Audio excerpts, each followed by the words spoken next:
Hi all, this is Once and Future Gamer and welcome to another Pokemon challenge. Last time we had a smash through Carlos as we answered the question of whether or not I could beat Pokemon Y with just a single Farfetch'd. That run was fun for the most part, barring a few challenges. Today though, we're back to Gen 1 and I'm not going to get walled by an Ice-type gym this week! Well, it might be an Ice-type Elite 4 member instead. I digress. Today, we answer the question of whether or not I can beat Pokemon Yellow with just a single Ekans. In Gen 1 with the pre-special split, Ekans has a base stat total of 234. 1 point better than Nidoran male and 1 point worse than Nidoran female. We're the 139th best Pokemon in the game out of 151. We're mono poison type, which wasn't that useful in Gen 1. We're weak to psychic and ground plus bug in this game. We resist fighting, poison and grass. Move wise, we don't get anything particularly fancy via level up. Just having Wrap until level 10 is not going to be pleasant. Bite might be the go-to move of choice for the start of the game. Acid is about the best damaging stab move we learn naturally. Via TM we can get some okay moves. Body Slam is pretty nice. Mega Drain might be useful. Our special isn't particularly good, but any HP recovery we can get will be nice. Particularly since there are no held items in this game. Dig, Earthquake and Rock Slide make up the best of the rest probable options for inflicting damage, and at least they use our physical attack stats. Just some predictions then. Brock will be hard at the start. We'll probably have to be allowed level 15 at least to get the win, I reckon. Wrap is broken in Gen 1, especially when it comes to poison and burn damage. It's not a strategy I want to use long term. Sabrina could potentially be horrible, I can see it now. We might struggle versus Giovanni's ground types as well. The rest of it, I think we should probably be okay with. Maybe we'll have some issues with the Elite Four, but hard to say. If you do enjoy what you see, then smash that like button, drop a subscribe, and ring that bell, ding ding. Just the rules then. In combat, I can only use Ekans. Other Pokemon will be needed for HMs, but unable to fight. No items in battle beyond Pokeballs, but I can heal outside of battle. Last of all, no glitches or exploits. I use the Universal Pokemon Randomizer to replace Pikachu with Ekans so that I can do the whole run with the Snaky Boy. I know gender wasn't a thing in this game unless you were a Nidoran. Anyway, after Rival Rod pinches the EV, we get the Ekans that Professor Oak caught earlier. I nickname it Attaboy and then have my fight with the rival. I hit 2 Leers, he goes for a Tail Whip and a tackle that leaves us weak.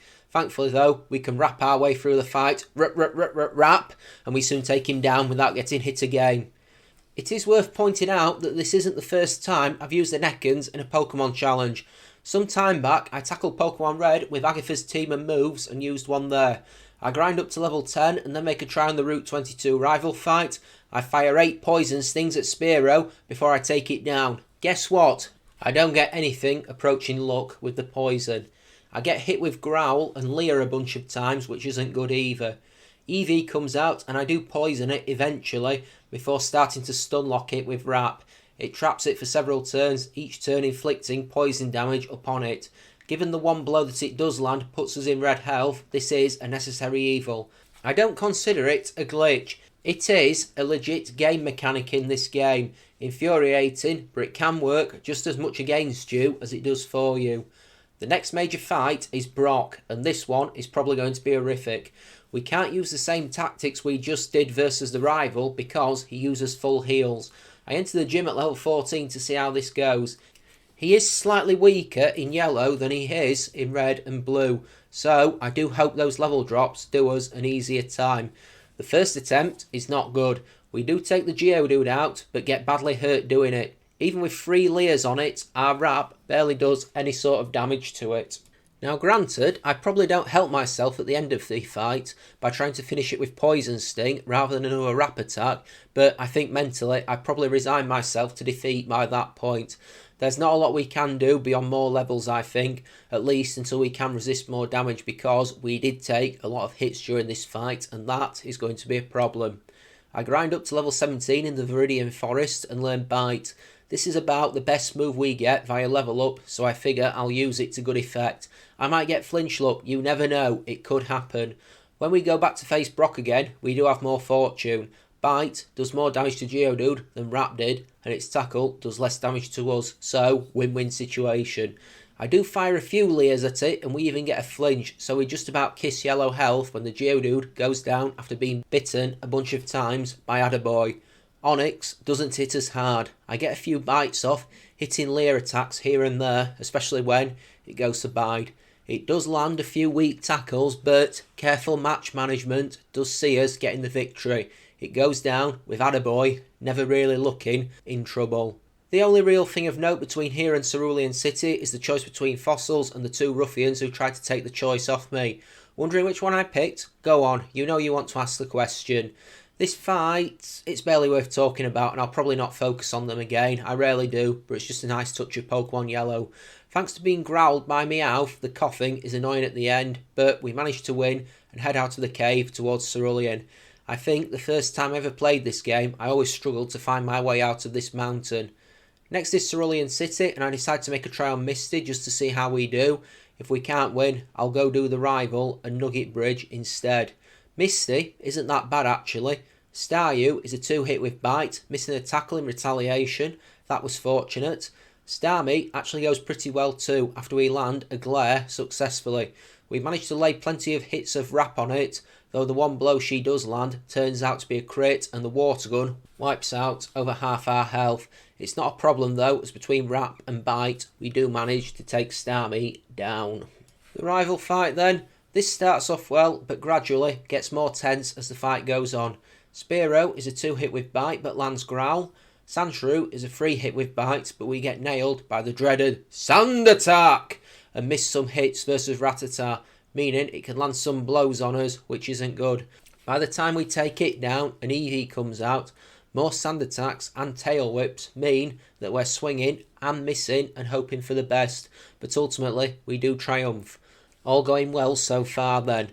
We've barely had the chance to breathe before we have the next rival fight on the SSN, and he's levelled up a bit, but not a lot, and his squad has barely changed since the last fight.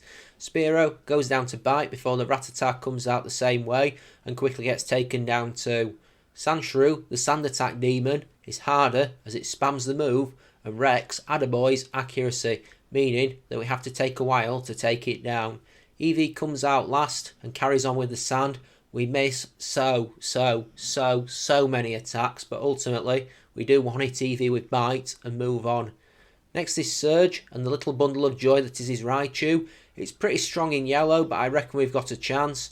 We outspeed, which is usually a good sign, and go for Dig. It misses Mega Punch, and Dig, dually, one-hits it. That's pretty good, I'm happy with that. The next major fight is the Lavender Town rival fight as we make our way through Rock Tunnel. 4 words for me to sum up Kanto games. I hate Rock Tunnel. Let's go tackle Rod and see how we get on. This one isn't too bad. Fearow is a 2-hit with Bite but lands a mirror move on us. Shelder we can 2-hit with Bite but inflicts a lot of pain on Attaboy with a 5-hit Clamp attack. And don't forget, moves like that are broken AF in Gen 1.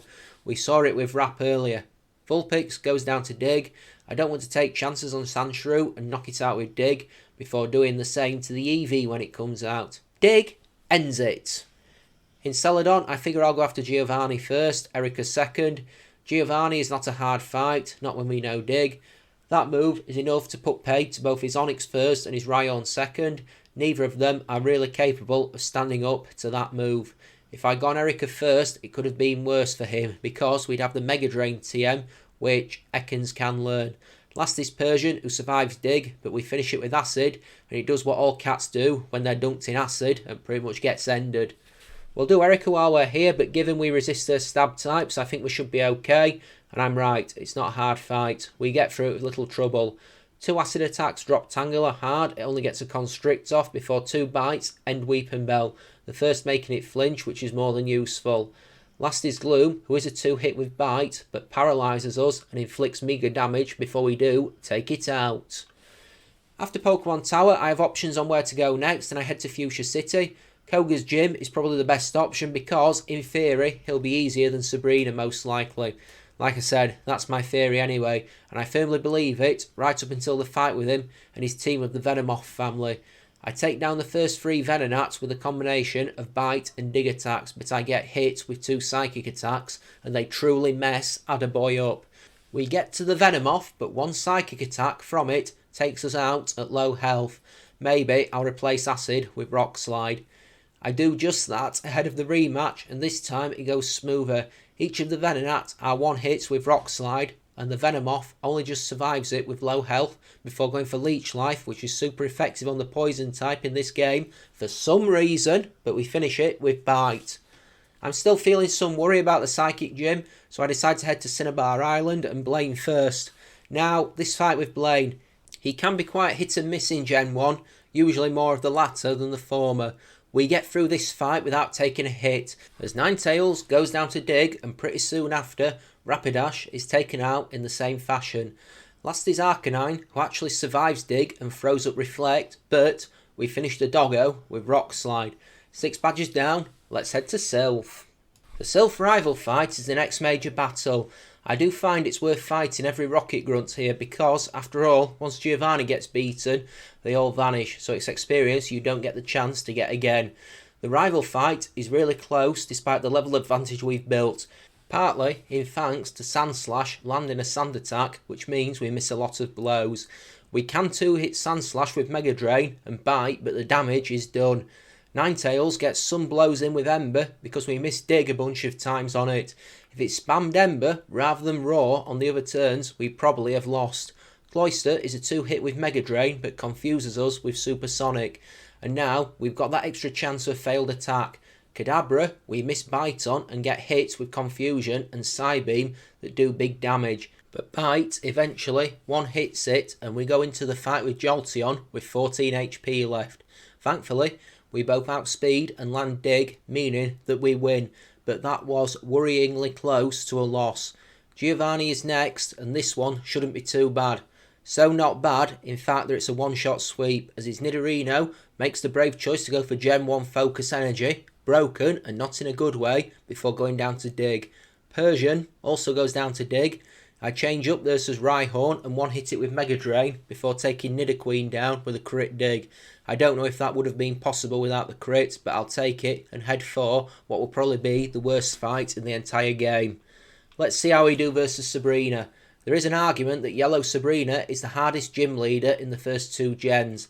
Let us see why she has that reputation, as we easily beat the Abra with Dig and take the Kadabra out with the same move. They're both level 50, but fall easily. The Alakazam though, she uses an X-Defend on and it survives Dig as a result, before it one-hits us from full health with a crit Psychic when we're nearly 20 levels higher. Sabrina's Alakazam, folks, a friggin' monster in every sense of the word. Mind you, without the X-Defend, I reckon we win there. I can't really stop it from critting, as critical hits were tied into base speed in Gen 1, and Alakazam is pretty fast. It's the 6th fastest in Gen 1. Only Electrode, Jolteon, Aerodactyl and Mewtwo are quicker, and Dugtrio is tied with it. Anyway, this time she uses X-Defense on Abra and Kadabra, but neither of them get the benefit from that item. They both end up falling to Dig. She crucially doesn't use an X-Defend on the Alakazam and it folds under Dig, so we have 7 badges and we might as well go move on now. The Viridian Gym is next, and it is another fight with Giovanni. I'm really not concerned here because he's shown so far he's not an obstacle to Attaboy. Mind you, this is a strange fight. We somehow nearly snatched defeat from the jaws of victory. Dugtrio is a 2-hit with Mega Drain. He only uses a guard spec on it. Persian is a 2-hit with Dig and Bite, though it did use Double Team, which could have screwed with us. Nidoqueen and Nidoking are both 1-hits with Dig. Funny how Earthquake doesn't affect a Pokemon using Dig in Gen 1. Last is Rhydon. So far, we're at full health and we haven't been hit. Now here, we don't quite one-hit it with Mega Drain and it lands an Earthquake that takes us all the way down to 2 solitary hit points, and if we'd been a level lower, it probably would have ended us. I can't believe we just nearly lost that, even as we win on the next turn. But seriously, wow. Route 22 rival fight next, and I'm suddenly worried about this. We only barely won the Sylph one, but I guess if we can avoid getting Sand attacked, we should be fine. Somehow, I do win this, but I have no idea how. Sandslash is a 2-hit with Mega Drain, only landing a Swift in exchange. Thankfully, it's not Sand attack. Execute. I don't really have a good way for dealing with that, so I 2-hit it with Bite. Unfortunately, it paralyses me with Stun Spore. Uh-oh. Ninetales takes ages to defeat thanks to paralysis and Dig keeping failing. We eventually take it out with Rock Slide. Thankfully, it keeps using Roar to little avail. Cloyster is a 2-hit with Mega Drain. Thankfully, it misses Clamp. Kadabra misses Psychic. Thank you 256 glitch, and we take it out with Dig. Jolteon hits a super effective but strangely insipid pin missile before we one-hit it with Dig. That was fortunate. I might replace Dig with Earthquake and Bite with Body Slam going forward. Dig isn't without its problems in the Kanto Elite Four. I'm looking at you, Agatha, and Body Slam is an upgrade on Bite. Eventually, we get to the Indigo Plateau after fighting our way through Victory Road, and here are our stats. Everything is pretty consistent, pretty even. Special is a bit low, but that's only going to affect us with Mega Drain from an attacking point of view. It could be bad if we're getting hit with Water, Ice and Psychic attacks from Lorelei early on. I'm not too concerned about Bruno, or Agatha for that matter. Lance has potential to be tricky though, I guess. Anyone want to take guesses on if I can do this at level 74 or not? I think I'll have to be stronger, but I guess we'll see. Lorelei is first, and it doesn't go great thanks to Cloyster.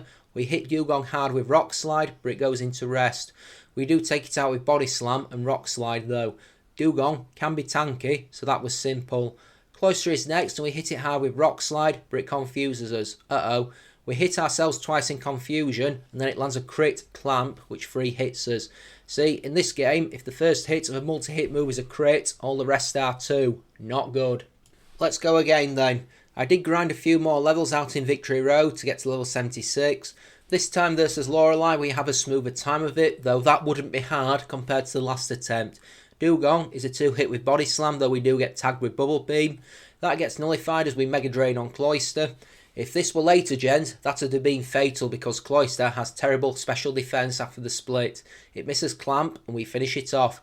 I can never remember if Slowbro is physically or specially tanky, but it survives Mega Drain easily and hits Psychic for massive damage. Thankfully, it doesn't do that again and we take it out with Earthquake and Body Slam. Jinx is a 1-hit with Earthquake before Lapras is last. We hit Mega Drain for health recovery before it confuses us. Eventually, Attaboy goes full Eric Cartman and nails Lapras in the head with a rock, taking it down with Rock Slide. Phew! Bruno is next, and I am not worried. We should be okay here. The first Onix is a 1-hit with Mega Drain before Hitmonchan comes out next. I hit it with Body Slam and it counters with Ice Punch. My heart is in my mouth for a moment because being frozen wouldn't be good, especially in Gen 1 because you don't 4 out. But that doesn't happen and we take it down. Hitmonlee goes down to a crit Body Slam before the second Onix goes down to Mega Drain. Last is Machamp, and thanks to an X-Defend, we can't 2-hit it with Earthquake, having to finish it off with a Body Slam. But that aside, this wasn't that bad. Agatha, we don't have to worry about being poisoned. That's good, but given some of her Pokemon know Hypnosis and Dream Eater, that's a scary prospect.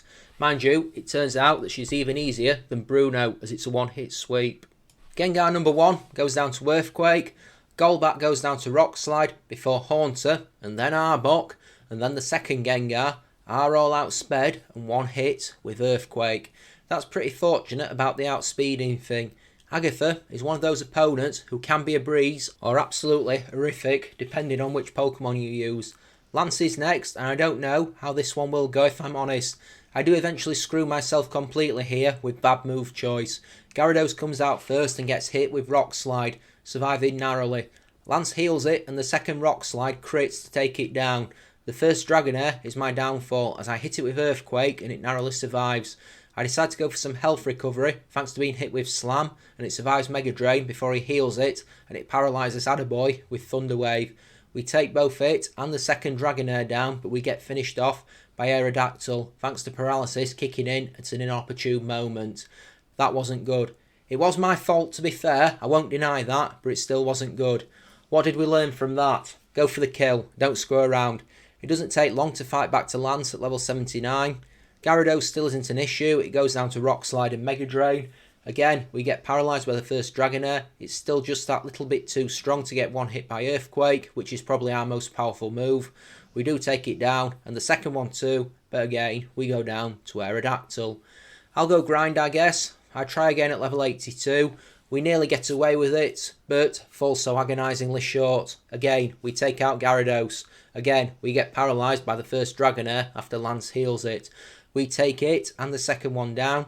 Aerodactyl hits a Hyper Beam, but we survive narrowly before taking it out with Rock Slide. Dragonite is last and it misses Thunder, meaning we can fling Rock Slide at it, and I'm hoping for the knockout. Alas, there's no such luck and it survives before taking us out with Fire Blast. It's the grind board then.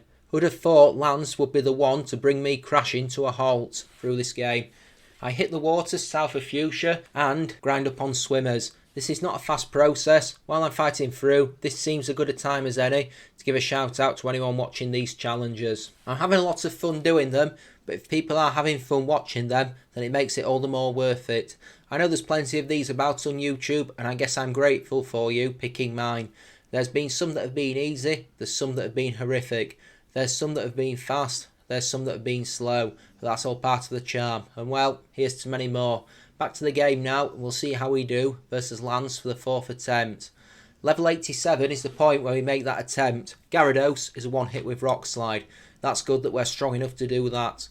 Both Dragonair are one hit by Earthquake, meaning that we don't get paralysed, and that is a very good thing. Aerodactyl is next and we one hit it with Rock Slide. We go into Dragonite on full health, and I'm feeling smug as we smash a Rock Slide into it. It survives and wipes that smug look off my face by responding with a crit Fire Blast that burns us, but the second Rock Slide takes it down. That could have turned nasty very quickly. Just the rival Rod left then, and I figure I have a decent chance here. The final rival fight is infinitely easier than Lance was. Sandslash does hit an Earthquake, but we 2-hit it with Mega Drain.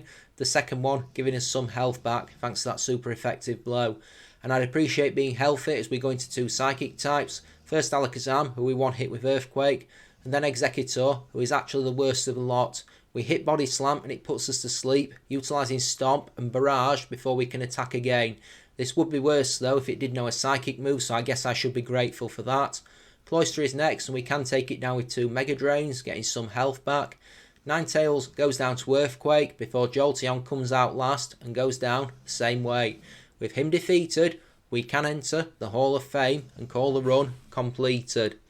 A lot of this game wasn't as bad as I figured it could be. I mean, as I said earlier, I've used Ekans / Arbok in challenge before for the Agatha's team and moves run. It's better than I thought it was. If you think back to the early seasons of the anime, you always think of Ekans and Arbok and coughing and wheezing to a certain extent as Thunderbolt bait for Pikachu, but we did pretty well with it here. So yeah, hope you enjoyed. Next week it's Gen 2 again as we hit Pokemon Silver and answer the question of whether or not I can beat it with a single Drowsy. If you did enjoy this, hit the like button, click the subscribe button and ring the bell. If you have any future suggestions for challenges, drop them in my comments section. There's links in the description to both my Twitter and my Discord, as well as all my YouTube playlists. If there's anything in there you're interested in, check it out. Just a bit left to do before the end of the video, so what's new with me? I'm still making videos, probably getting closer to the end of Legends Arceus. I started playing Jedi Fallen Order on the channel and making good headway on Resident Evil 4 too, so plenty of stuff. Check out whatever tickles your fancy. I guess there's not much more time left, so I'm going to leave it here. This has been Once a Future Gamer playing Pokemon Yellow with a single Ekans, and I'm signing off now. Take care, folks. Have a great day. See you next time. Bye-bye now.